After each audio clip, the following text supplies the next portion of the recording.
Army of Two, what it is it's a co-op game at the base. We first started off wanting to make a game that's a two-player experience, or a player and an AI, and we looked at ways that people could navigate a map and how they could get through it. And then we looked at what else could we apply to this, what kind of game modes. And we looked at the shooter space. We felt that in shooters there's been no innovation in recent years, that they kind of hit their peak. They've been polished, they're really beautiful, and they're really dialed in the controls, but there's nothing new. So what Army of Two is, it's a fully cooperative shooter. From the ground up, everything is based on this two-man action. There's a bunch of two-man mechanics, as well as an aggro system, which I'll explain in a little bit. And all that stuff really ties into this two-man experience of these guys going through this whole real-world battlefield. A main core feature we have is what we call aggro, and it's something that we adopted from the MMO space. And if you're familiar with that, what that is, it's the attention of the AI. So we brought this in where, depending on your inventory and your style of play, you can build the aggro and draw the attention of the AI to you. Then your partner can flank around them and take them out from behind, or even complete objectives. You can play three ways. You can play online over Live or PlayStation Network. You can play locally on the couch with a friend, plug in and play split screen, or you can play one player with a partner AI. So he'll have an intimate knowledge of the like the agrometer and your health. So if your health is low and your aggro is high, he's going to pull out his biggest machine gun and draw all the attention back onto him so that you can regenerate. You can also issue him commands for when you want him to do specific things. You can do it via the D-pad or via the headset. You can tell him to advance, hold position, or follow you.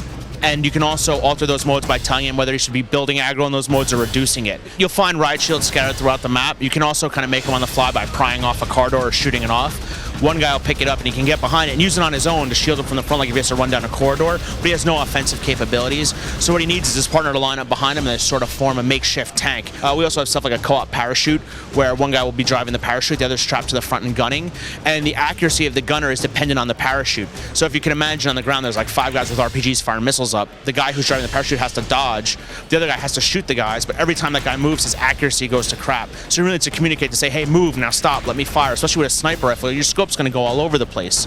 We also have modes like back-to-back, where the two guys stand back-to-back and become an impenetrable fortress. They get bullet time, they can rotate around one another, and they do double damage and stuff like that. So there's a bunch of two-man modes scattered throughout the game that really are sort of the second tier of the co-op mechanic beyond just the aggro manipulating the AI. We have so many weapons in this game, and we have 30 plus customizable weapons. So as you go through missions, you earn money on the fly. Every time you complete an objective, you get money. You can shop between missions and also at mid-mission shopping points, which are scattered maybe 3 to 4 per map.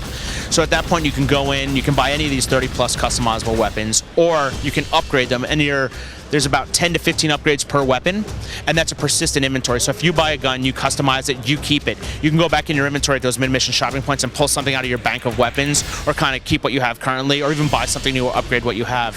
Our upgrades are like, you can upgrade the barrels on a gun, which will change the look. It'll also change the power. It'll also change the amount of aggro you build. Stocks will change the accuracy. You can put front mounts, you can put a shotgun underneath, a grenade launcher, a battle grip. You can change how much ammo you have by changing the cartridge sizes. So there's a ton of customization. But the real important thing is how that ties back into a two-man mechanic again, is that you really want to tailor your inventory to match your play style and your partners. So if you have two guys with really big machine guns that build a lot of aggro, the agrometer is going to dance in the middle the whole time. You're never going to be able to shift it back and forth.